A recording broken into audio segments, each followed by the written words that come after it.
everybody to our very first Science Education Seminar of this year. So before we start, I want to introduce or reintroduce some of our new norms of this year. That, as you may have noticed, that we will start early from this year.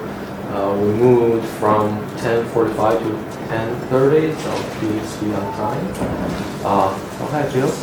And secondly, from earlier years we noticed that we tend to come up with a lot of questions immediately after the talk that delays our lunchtime and delays our discussion during lunchtime. So the new norm is that we will reserve 1 or 2 questions for whoever who cannot stay for lunch. So we'll prioritize whoever cannot stay for lunch for questions first. And then those who stay for lunch will discuss and talk over pizza, right? And lastly, most importantly, that we should allow our speaker to eat pizza or salad first. Usually, we tend to. I know how these things go. We tend to surround our speakers who will not have the chance to eat pizza, and then we finish on the pizza. Then our speaker will let right. So that's the new rules. And I would like to introduce you, Dr. Jim Hammerman. Dr. Hammerman is a co-director from the STEM Education Program Evaluation Center, correct? From TERC.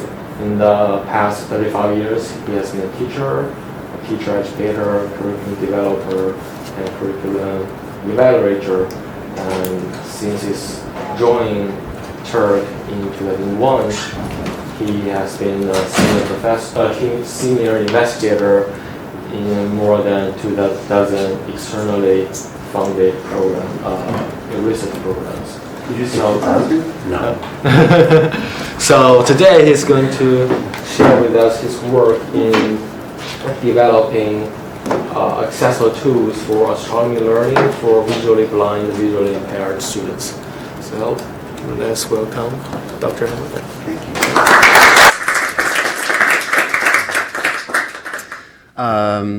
Nice to see you all. It actually would be helpful for me to know, so I do development work and I also do research and evaluation, and the talk is going to be a mix of talking about the project and the work we've done with students and some of the issues around research with blind and visually impaired students. So it would help me to know how many folks here are researchers about science education. How many people are sort of think of themselves more as teachers and trying to, create materials and experiences for people? So a mix of those things. Okay. So I'm Jim Hammerman, and I'm at TERC. I saw on the flyer that people were trying to take the name we officially used to have, the Technical Education Research Centers, and we no longer have that actually. We legally are TERC after many years of debate, and we have a little new rebranding to go with it. So you can think of us just as TERC. This project is funded by the National Science Foundation. We call it IDATA, but its official name, as the NSF wants to have names that are more descriptive, is the name at the top there. And we have a lot of partners. So the prime partner on this is AUI, the Associated Universities, Inc. We also are working with what had been the Yerkes Observatory, but is now the Geneva Lake Astrophysics and STEAM Group, GLASS. Logos Consulting is our external evaluator. The University of Nevada, Las Vegas is a partner who's the prime on the Quorum computing language that we've been using in the project. And the University of North Carolina, Chapel Hill are the primary people who run the Skynet telescope network that we've also been using. So it's been a broad collaboration across the country. The project has been going for 3 years. We just had our last summer camp for students this last summer, and I unfortunately wasn't able to be there. but we're now processing tons of data and sort of trying to do lots of wrapping up kinds of things. So even though we're relatively late in the project, what I'm going to talk about is still in process. So what is IDATA? It's an NSF-funded project, and because it's part of STEM+C, we're trying to really take seriously thinking about how computing is integrated into science education, in this case astronomy education. So, and the computing is interesting because it's both a tool for doing astronomy, but also for increasing accessibility, especially for blind and visually impaired students. As I said, it builds on prior work, the Skynet Remote Telescope Network, which is a worldwide network of good 24-inch and bigger kinds of telescopes that are available for researchers and students to make requests for images that they want to get, and then they get the data. And I'll talk about how that happens and how we've tried to make them accessible. And the Skynet Junior Scholars Project, which was one of the many educational programs at Yerkes that's now Glass Education.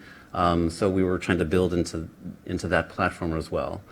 Students learn about astronomy. We ended up focusing on asteroids because our astronomy, our astronomer consultant was Tyler Linder, who's an asteroid astronomer. So he said, there's a lot of good stuff here. Let's teach kids how to do asteroid astronomy. Then maybe they can help me out. And students are using the quorum computing language to control remote telescopes. There were issues about kind of more of a graphical user interface for identifying objects in the sky to get images from. And we said, well, that doesn't work for people who can't see this. Let's find a way that is a command line method seemed a good way to do that. And then really the biggest question is, how do we analyze the astronomical data that you get? Because if you can't see them, pictures are just not a good method. So we'll talk a little bit about some different methods for that. And then the other thing that's part of understanding how computing can actually support accessibility is that we really engage students in a user-centered design process where they had structured activities to to think about what was working and what was not working so well, about how the software was being developed, and then gave feedback to software designers who then made some changes, and a little bit of back and forth about that. The project, because students signed up for the project, but then sometimes they graduated or decided they were not interested, it had over 200 students over the course of the 3 years who were involved at some point. In the last year, we really had our stuff together, and so the more consistent group of students we had were these 91 in middle and high school, grades 6 through 12, spread across 9 states, so a lot of folks in northern Illinois and southern Wisconsin around the Yerkes Observatory, but we had people in Wyoming, California, Texas, Florida, and Massachusetts. There was not a large proportion of blind and visually impaired kids in the project, although we tried to recruit from some places that were specifically serving the visually impaired. But we had some visually impaired undergraduate mentors who actually were then working with students, sometimes virtually, to help them understand some of what that experience was, and the project was clearly designed to try to make things accessible for people with visual impairments. There was work in online modules, so we developed curriculum materials, and on average, students spent about 19 hours per student. That's kind of a after-the-fact look at it, and partly this was an after-school program. Often kids would drop in and out. Some kids were really committed and spent lots and lots of time, some kids not as much. The content of the modules was partly astronomy. Like, it's very hard to actually give user-centered design feedback for a tool that you have no idea what it's supposed to do. So they had to learn some astronomy and what astronomy does in order to be able to say, oh, well, if we're going to do photometry, here's the kind of ways we want to interact with this tool. And there also were a lot of hands-on activities. So, so the examples I'm describing there's an umbrella activity where that's supposed to sort of help kids understand how to navigate around the sky. So we put little jewel stickers on the inside of an umbrella, and we would open it up, and you could sort of then feel it, and the ribs of the umbrella served as coordinate axes that would then help the kids understand, oh, so there's a place here, the orientation matters, and you know, something about the motion of the stars in the sky, the apparent motion of the stars in the sky too. And the potato models were about asteroids. So kids put push pins into different places on the potato, and then you could kind of, and the story, because there's always sort of an analogy there, is that those were sort of places where the photons were, you know, where light was reflecting. So if there were more photons in a particular place, that was brighter, and if there were fewer, it was less.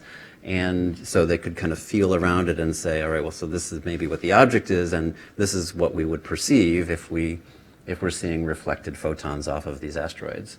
So partly trying to give real hands-on experiences for what's going on in the sky that then students are learning about through the modules.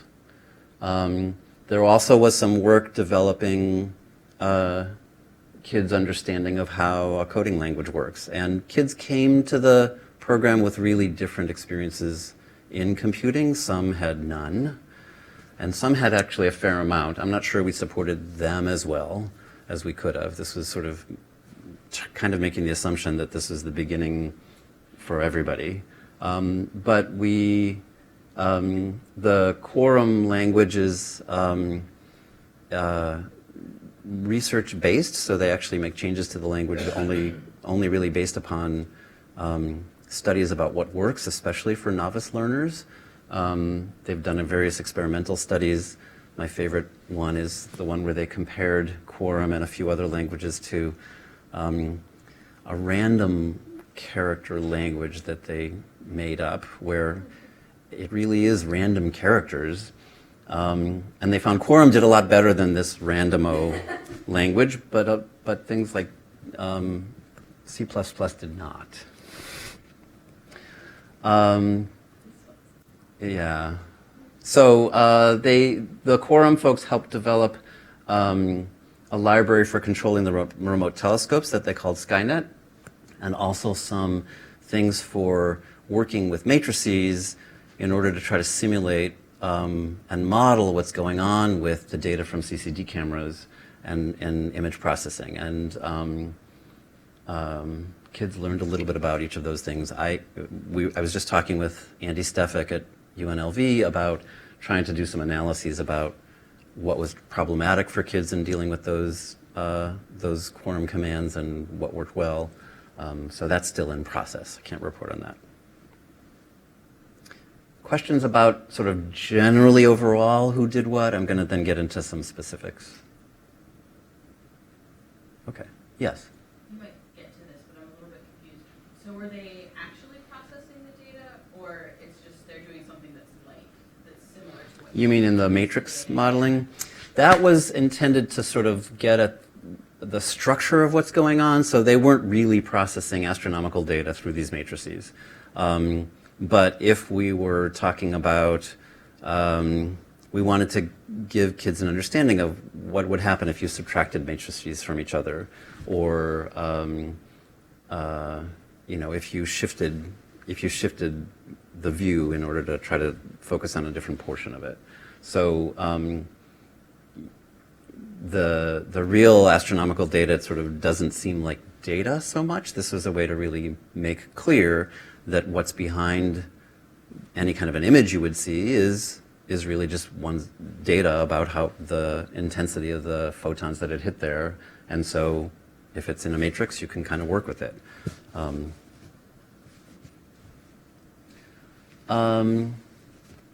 So here's an example of the potato model. There were several different kinds of hands-on activities because a lot of this stuff felt like it was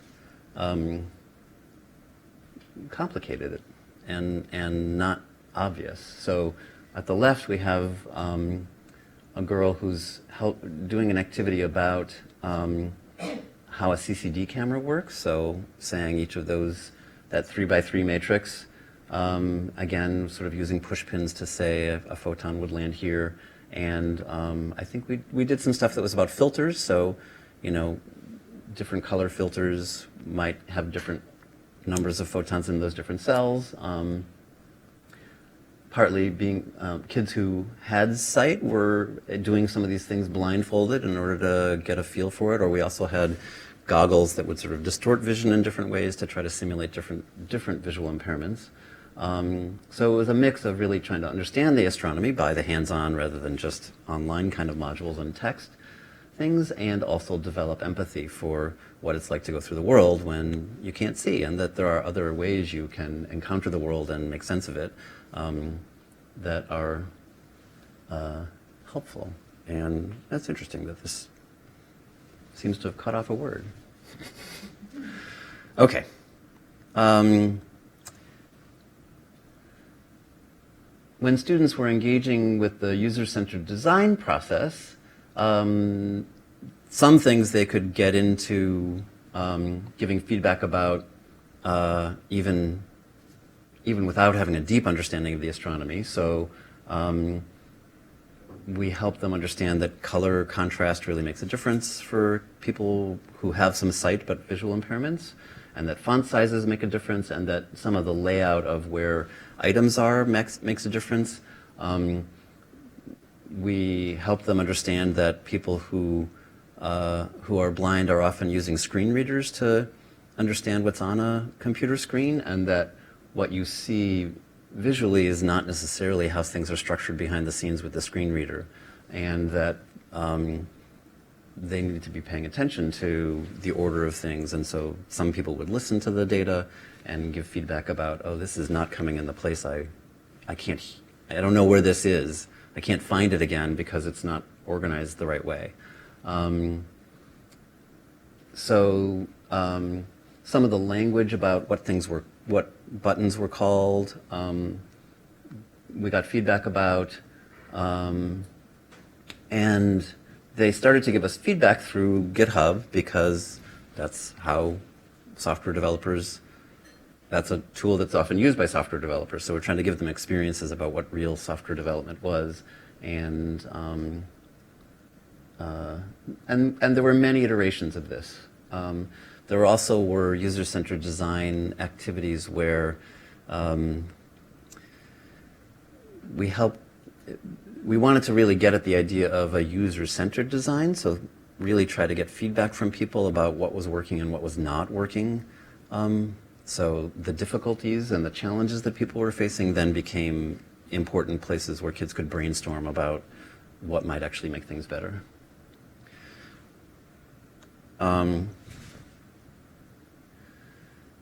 The process for getting data, as I said, it had been a graphical user interface, which didn't work very well, and so we came up with this Skynet library to control the telescopes.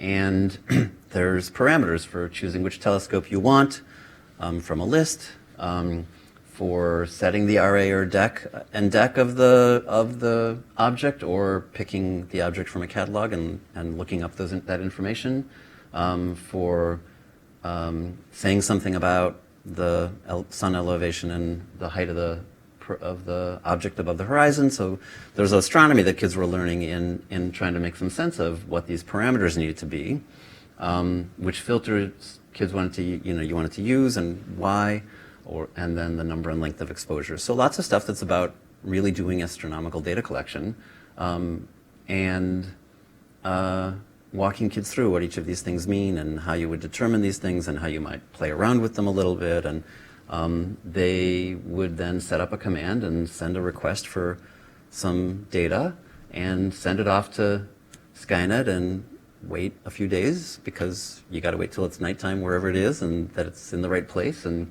then get information back to the Skynet system that then they could analyze. But this was the thing that was really a powerful idea, that we often get images, but that's not very useful for people who can't see. And really, it's just data that we're translating into a method for representing it and making sense of it. So we thought a lot as a team and also with students about how you could make data that we might represent visually as accessible to people who couldn't see. And so one of the ideas that seems really cool, but it's a little tricky, is to do tactile graphics. And I don't know how well you can see that there. There's sort of a central blob, which I think it might actually be this image in a different rotation. I'm not sure. But I'm going to pass around two tactile graphics I have. One is a little keychain of the Pinwheel Galaxy. And the other, this was actually something made to try to help people understand about wavelengths from the electromagnetic spectrum and how that would work.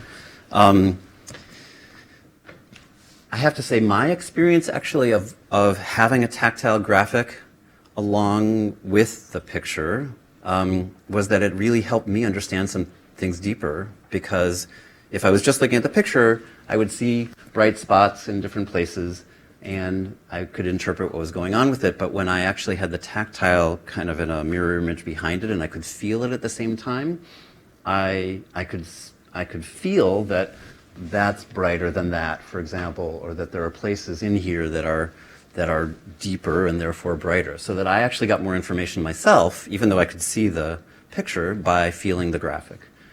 At the same time, that's a harder thing to implement in classrooms, because especially if you're going to be generating graphics to go with every picture that kids want to take, you need a 3D printer that you can run and sort of do the transformations that make it happen. So we played with that a little bit, but didn't actually settle on that. And instead, we settled on a way that we could, this sonification method, partly because then we could serve it up through a website, and people didn't have to have any special software. They could get the image into this tool called Afterglow Access, and then if they didn't want to see an image of it, they could sonify it. So I'm going to demonstrate that in a bit. But the way we thought about this, and this is probably not final, but, well, it's not the only way. There's other ways you could do this, is to imagine that that you've got a keyboard below your picture, and the low notes are to the left and the high notes are to the right, and that you're going to scan through the picture from bottom to top. And so the bottom is going to be early in your sonification, and the top is going to be later in your sonification. And places where there's kind of nebulosity and fuzziness, we added some white noise. So you could say, oh, it's not just because it's hard to play all of those notes, but you can hear the fuzziness of the white noise.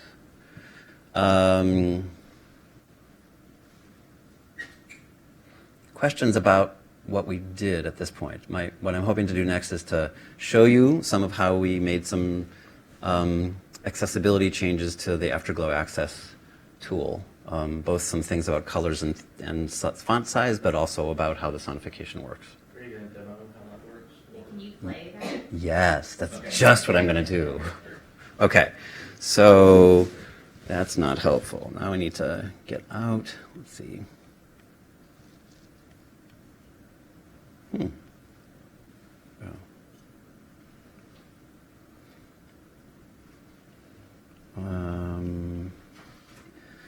So this is, I'll make it big. This is the Afterglow Access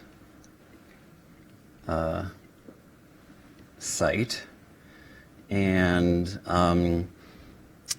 there's a place where you can load in data objects that you're interested in. There's a place where you can see the data if that's a good tool for you, and then there's lots of different kinds of ways to control it. So the place that it starts is here. You can actually see a graph of the histogram of the frequency of the different photon levels, look for different kinds of objects. But one of the first things we did was, was help kids see that you could change the look of it to make things more accessible. So the default look is this indigo light. But one of the things we learned is that this kind of a look, where you have yellow against a dark background, was actually much easier for some students to perceive. And maybe you know this because I know that astronomical data are often inverted so that you're looking, dark against a light background. So this is, I don't know. I don't know why this is the case, but this is a really important place. And then the other thing that you could do is change the weight of the fonts so that those are bigger, those are bolder or larger, or even extra large. I don't remember. Let's make them really big. And again, even though students who have visual impairments can zoom in on a screen, and often will, and then sort of scan around, having the ability to have bigger fonts and bolder fonts, and mostly have the option so that people can make adjustments that fit their needs, was really helpful. Having them be this big is hard for me to demonstrate, though, so I'm going to go back and make them the default version.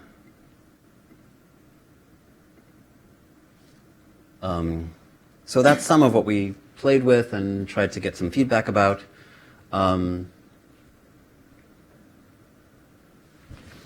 Let's see. And I think what I want to do is not show you the image and sonify something. So don't look at what I'm picking here, because that might give you a clue as well. Close your eyes. All right. And now I'm going to sonify this. And hopefully it works. We had a little bit of trouble with it previously.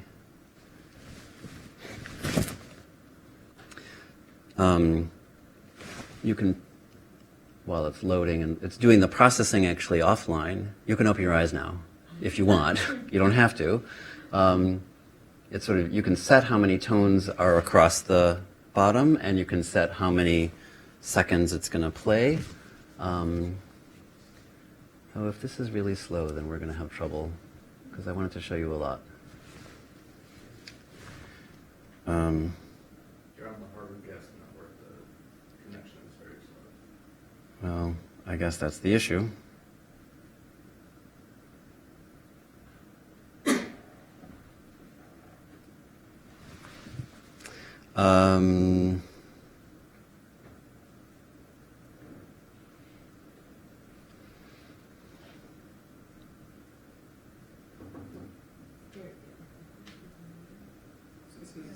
Client-side processing?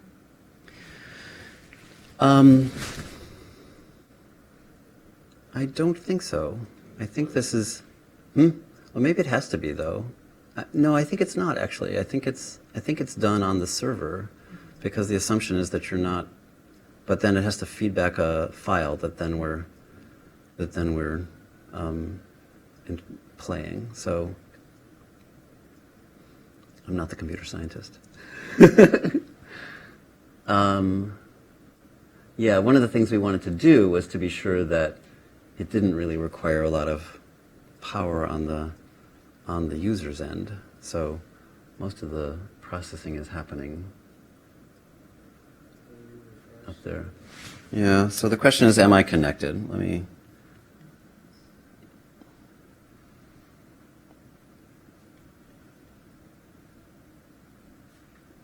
It says it's transferring data, but it's not actually giving me anything. So it's possible that it logged me off. Maybe. Yeah, so that's the default one. All right, I'm going to let you see this one because maybe then we can get it to happen. And the question is, can you... Oh, that's how that worked.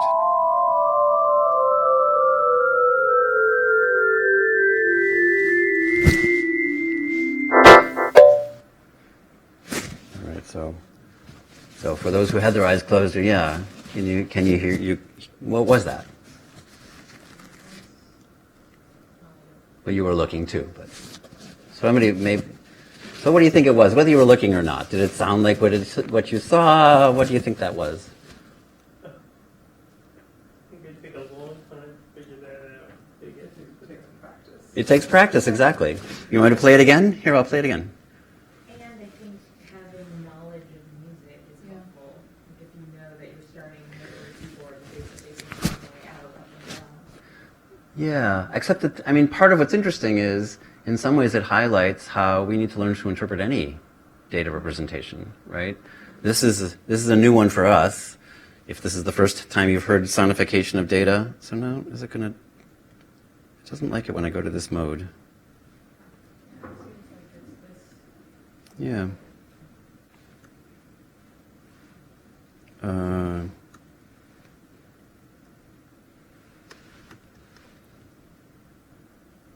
So, or it just doesn't like it when I, oh, there we go. Yeah.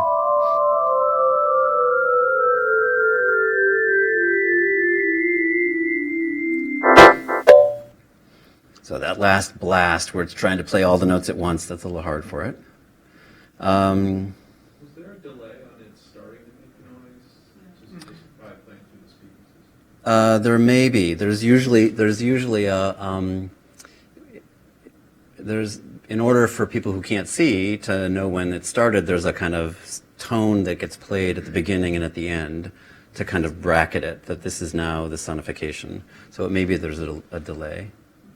So I was trying to listen to that without looking. Yeah. And I have knowledge of a keyboard.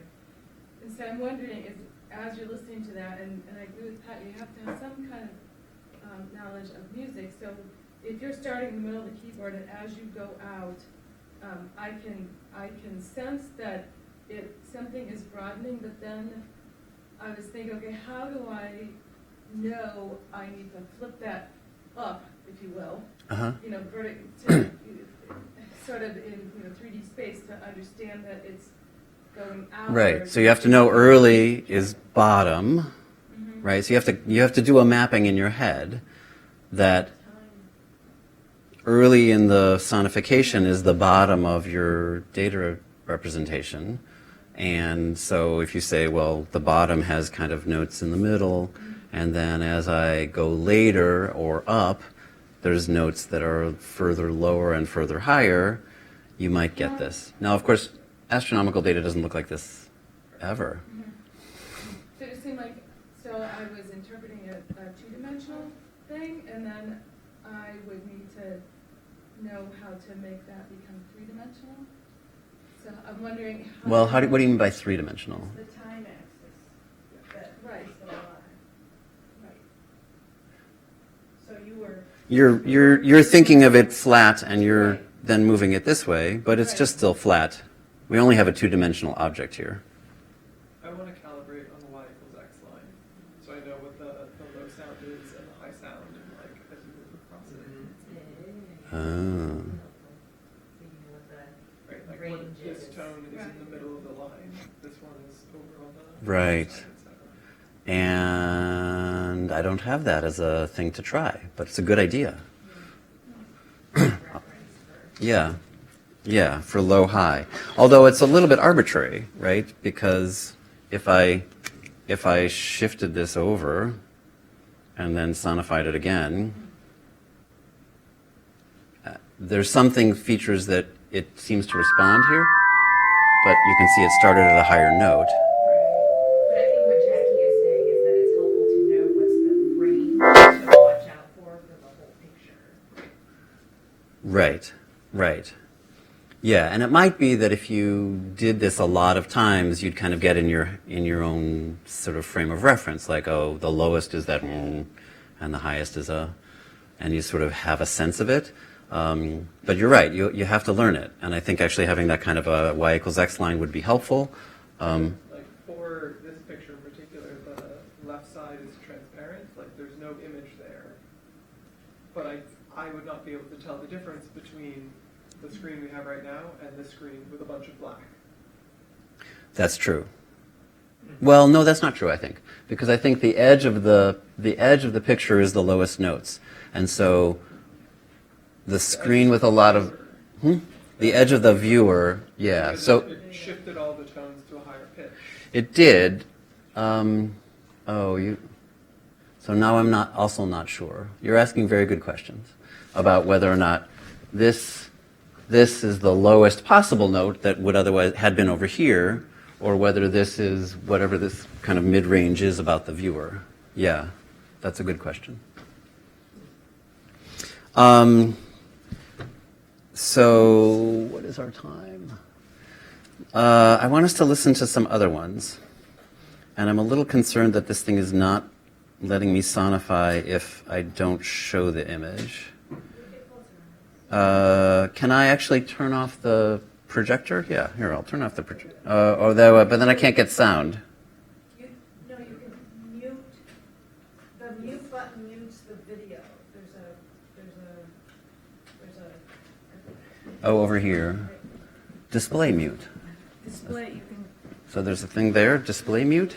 display mute, yeah, that does not, that mutes the display, but not Not the sound. the sound. All right. Oh, this is good. This is good. Thank you.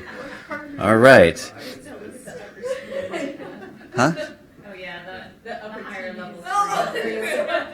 Oh. Yeah, okay, all right. Don't cheat. Don't cheat.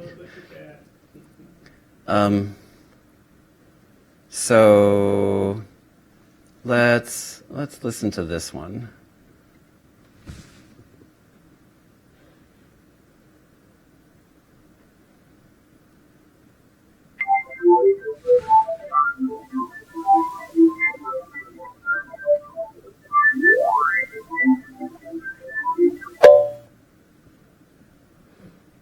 So what did you notice?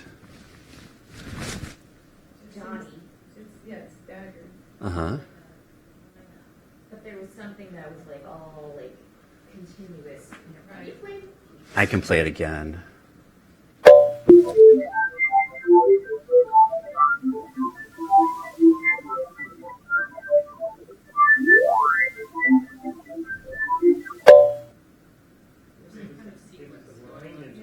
There's something. Yeah. Mostly horizontal. Horizontal line in there. Mostly horizontal with a slight angle up. So you're starting to discern So is it a curve? feature. Huh? Would that indicate a curve of some? Does anybody else have other ideas? Can we listen one more time? Yes, absolutely.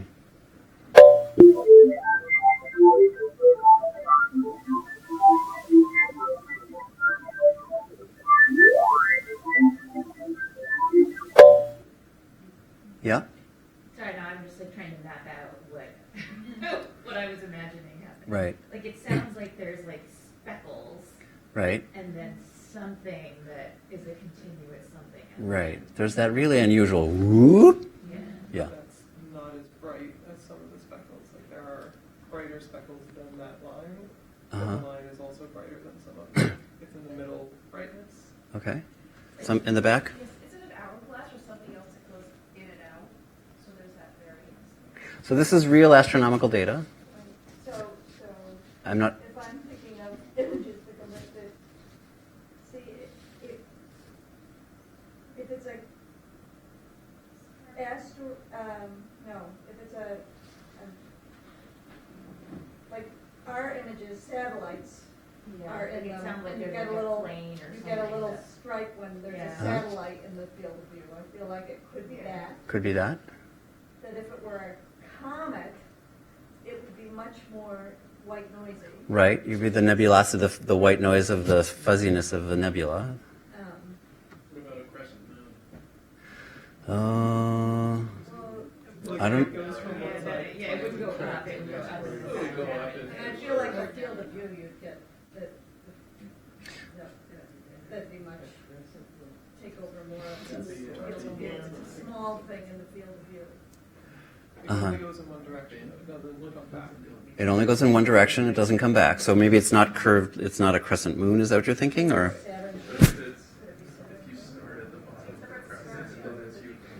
All right. So I'm glad we're puzzling over this. This is just right because we need to learn how to hear this. Would you like to see it? Okay. So. Here's the sort of default view, which of course you can't see very much on because it's not optimized for what's there. But I can make say, well, I'm interested in more faint targets, and sure enough. There's a satellite that's gone through, or a plane. Yeah. So I think this is a satellite actually going across. But which Okay, I'm not that good. She might need information about when it was taken and where. No, we didn't hear this very well, did we? Could you play it again now that we can see it? Yes. And then I'm also going to show tools about how, because partly it's easy to zoom in if you can drag it around.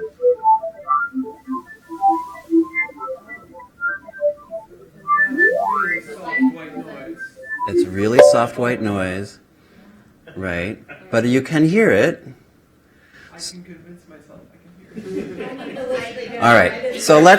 So do you want to zoom in on the satellite or do you want to zoom in on the galaxy? All right. So normally I could do this kind of movement, but there's also a way, we needed to make a way for visually impaired people to zoom in. So we have a method for them to pick low, mid, high regions of the horizontal, the tones, and early, mid, late regions of the sonification to get the vertical axis. So what do you think we should do for that galaxy? Mid, mid. Okay. I'm going to say mid, mid, and let's sonify it again.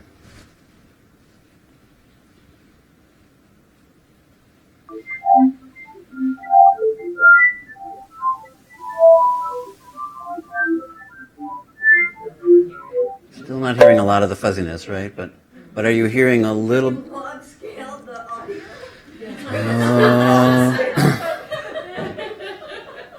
Those are all good questions. Yeah, and there's not, the part of what's interesting is while I can change the brightness pattern, sort of what, that filtering doesn't actually work in the sonification. And that I think is a problem where if you're really interested in, right, you want, Stretch the visual light. You want that for the audio. right. Right, or to limit it to the bright ones if you're looking at a bright object, if that's what you want to be paying attention to. Right. But you want to be able to clip. Right. So we can keep zooming in. Is it middle still, do you think? So what happens if you change the tone navigation to high? What does that do? Well, that'll, then it, Okay. yeah. Which, well, it's tried to, yeah, so it's taken, I see what you were asking. Yes, which part of so it's the high, if you divided the existing image into thirds, it's the high third. Shift it inside once you pick the middle. Well, because the shifting would happen visually, we're trying to make a method that's accessible. All right, so let's play one more, and then I'm actually going to go back to the rest of my talk. Let's see if we can hear it here.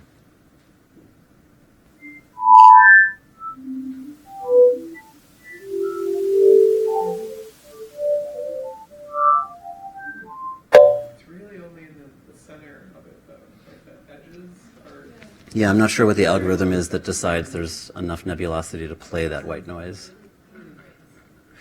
Can you play, there's like that region vertically between those two stars near the top where I think you would really only get that region. So you want me to say the late time navigation? Yeah. I think it drops on here. That's true. Fun to play with. Yeah.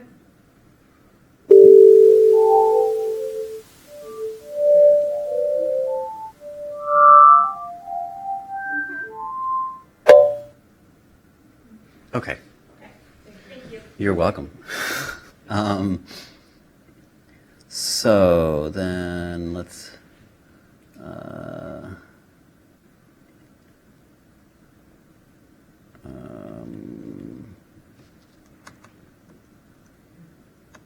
okay, so now I'm going to talk a little bit about the research we were doing, which also had to be adjusted in order to make it accessible for visually impaired kids. So we were interested in kids' understanding of computational thinking, and needed to make a measure of computational thinking that was going to be accessible to people with visual impairments, because and also to people who didn't know how to do any coding yet, because a lot of these measures are sort of language grounded, and if you don't know how to use the tool, you can't actually get any response, or they have images or things to move around, and those are not possible either. We also have been analyzing students' engagement with these IDATA modules, so looking at analytics of their making their way through the web pages and the code that they've submitted. We have an assessment of astronomy understanding that wasn't particularly aligned to asteroid astronomy. We sort of gave it early and we weren't exactly sure what the content was going to be. But it also has some open response questions about how computing is used in astronomy that have been interesting. We've done baseline analysis, we haven't done the final analysis, so the comparison we're not sure about, but there's really a range of the kinds of things that kids say computing is used for in astronomy, and we're hoping that increases, and especially that it adds accessibility as a thing that's of interest. And then we had an interest in attitudes and identity survey, where we had sort of measures of self-efficacy in computing and in astronomy and in STEM more generally, their career interest and interest in these fields, and beliefs about, especially about who could do computing and astronomy. So took some gender equity questions and modified them to be about equity for people with visual impairments.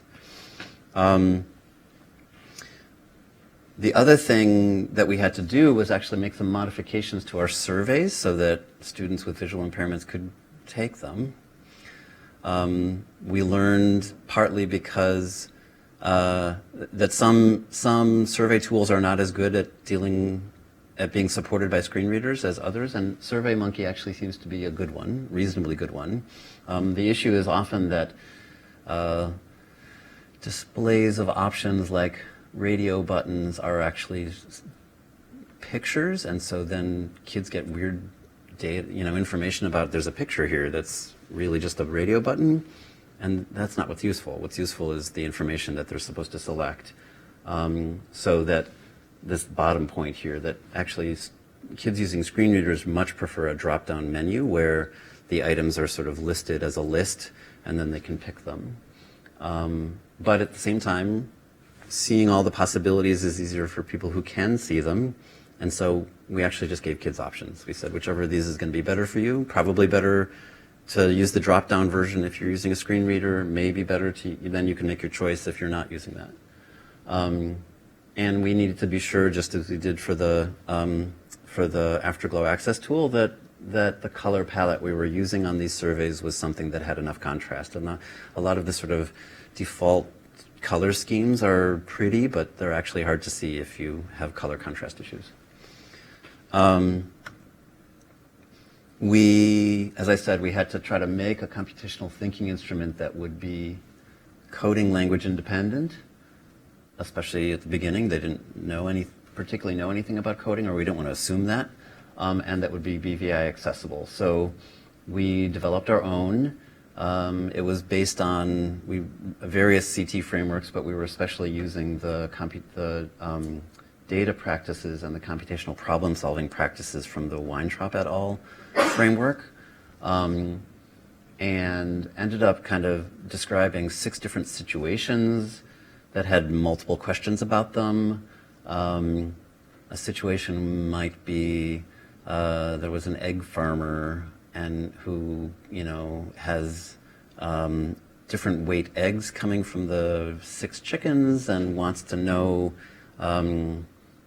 which of them he's making the most money from, and so how do you organize the data, what kinds of questions do you want to ask of the data? Like, so there were things about data structure and organization and representation in that one. We had one that was about keeping a goldfish happy in the right temperature range, and so thinking about signals that would then let you know that it was either too hot or too cold, and trying to debug those and understand when it was really a danger, when you would want an alarm to come and do something for your beloved little fish. Making a peanut butter sandwich, where you were trying to get a robot to do it, and so you had to give instructions. So different things about debugging and troubleshooting, as well as working with data. We then developed a rubric that gave 1 to 3 points per item. If it was a multiple choice item, it was really just a 1-point item, but things that were more complicated, we sometimes gave up to 3. So these 26 items then had 41 total points.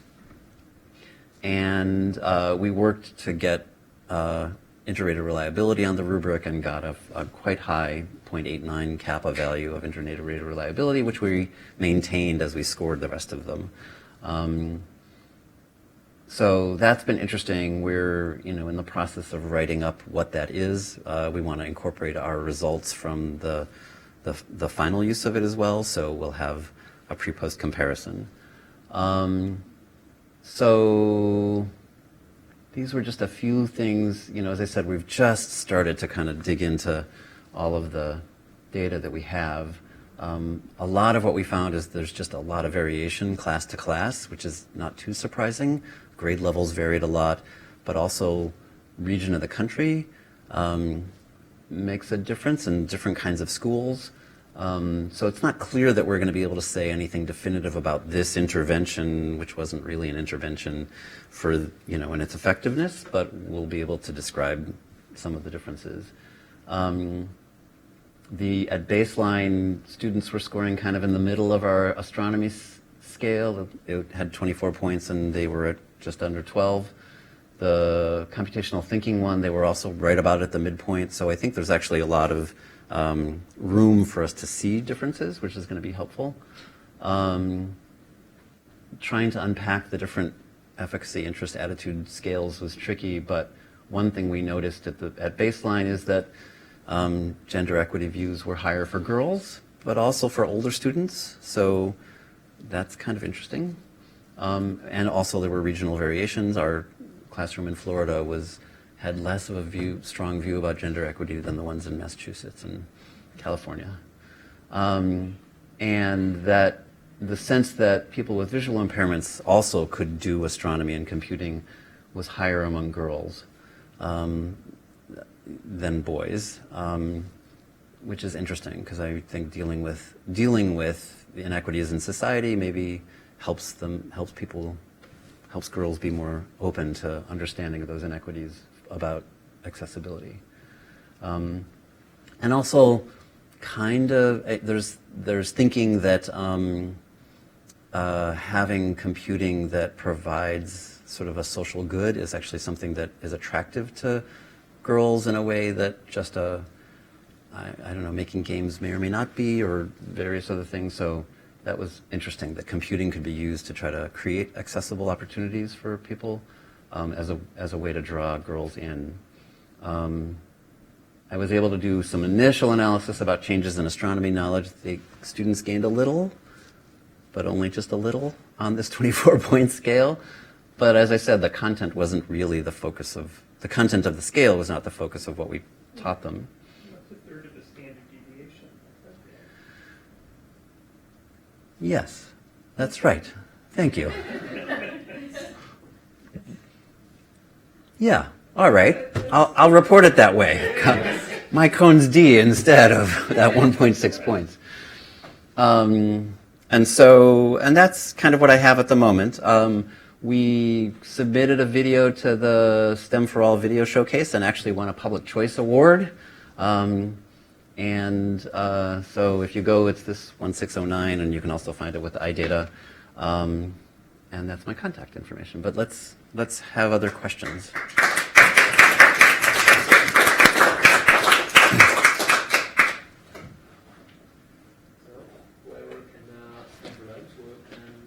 Oh, yes, people who can't stay for lunch first. That was the ground rule. Yes. So I think this is really good and interesting work. I've also done simplification, a bunch of different simplification projects.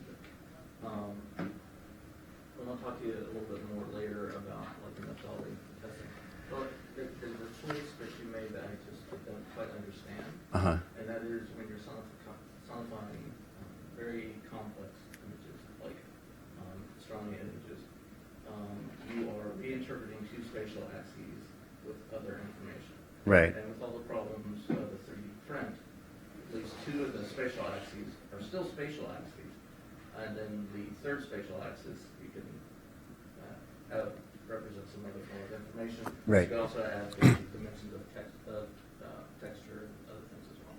So, from my point of view, it seems to be a complicating factor that you're now making the x-axis tones, Yeah. the y-axis time, when people who are blind, visually impaired still have spatial awareness.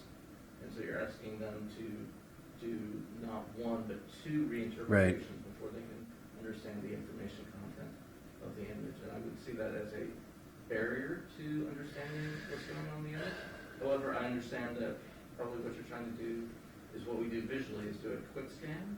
Right. And the problem that I always have when sonifying images, and I'm leading a NASA effort to sonify their catalog of astronomical data images, is the issue of anchoring.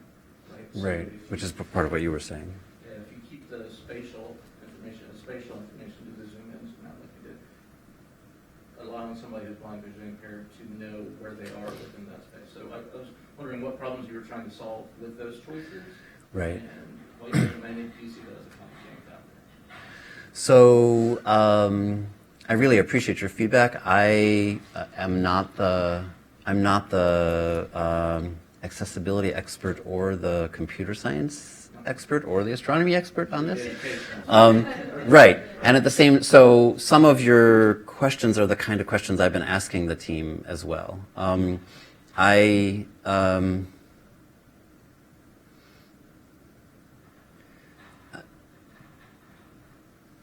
So That's a good question. I'll get back to you. It's also well, I wrote down a few of the things you said because I think they're actually things that would be worth posing to some of the other people on my team. Yeah, I do think it's an issue that, like, if you say, I want to look at the high end now, the low end part of the high end is low notes again, and are you in the same place, and do you know where can you navigate it? We had talked about a whole variety of other kinds of ways of sonifying that might actually be more image specific. So, like, for example, if you were looking at galaxies, is there something different you would want to do to try to get some sense of the spiral structure that's harder to get at? Right. Well, and that's a choice of interpretation. So, like, I was really impressed with the nebulosity filter, right, in the white ones. I think that's really. I guess my core question is that you're requiring multiple reinterpretations Right. at once, which I would see as a barrier. And I think we all kind of experience. We all Right. have to Yep. work hard to make it. Whereas, doing some basic work with people with language, people are geared to make spatially aware mental maps very easily. Right. And people who are blind, visually impaired, actually they have to do that and store the information Right. to become quite skilled.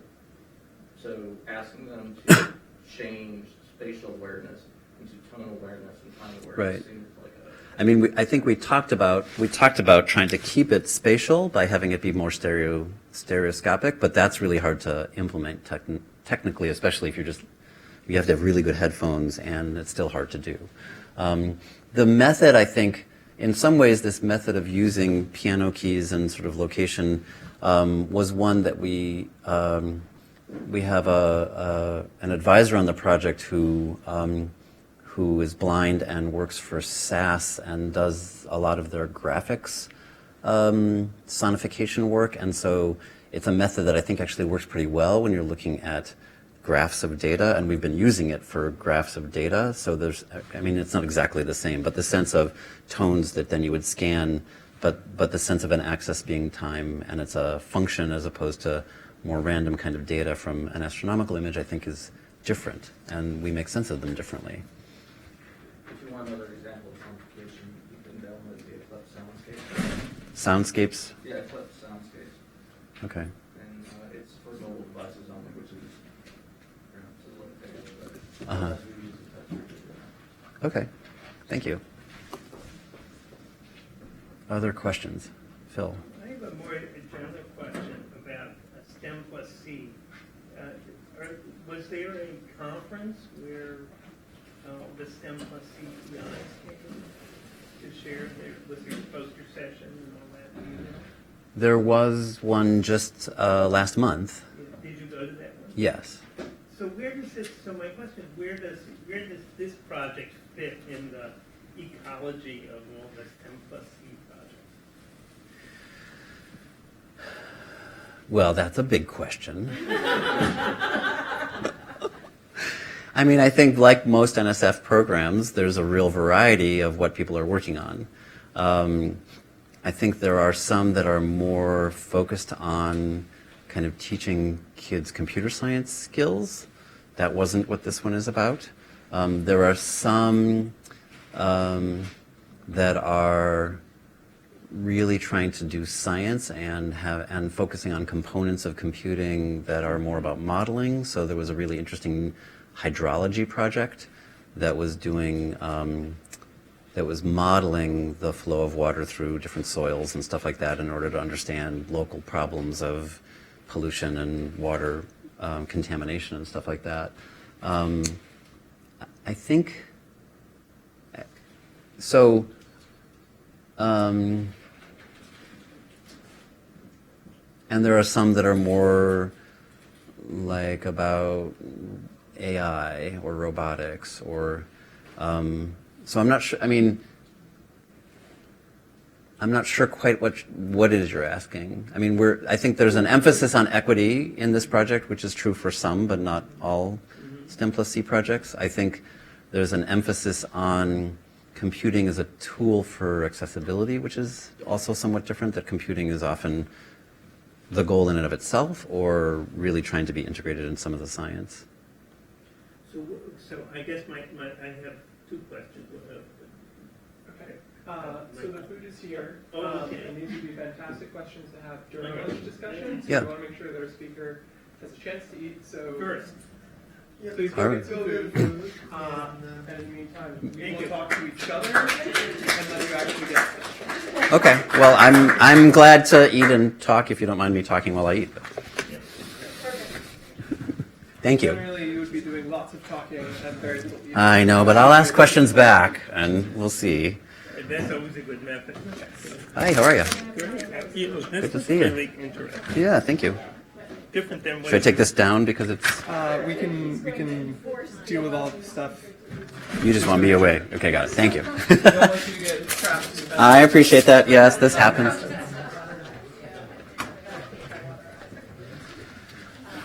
Oh, I probably don't need this anymore. I'm not gonna ask any questions. Oh, thank you. Never get between a man and his pizza. All right.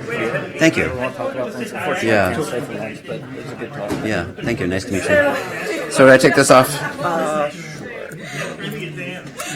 Thank you. It's too distinct. I don't know what to do with this. Yeah.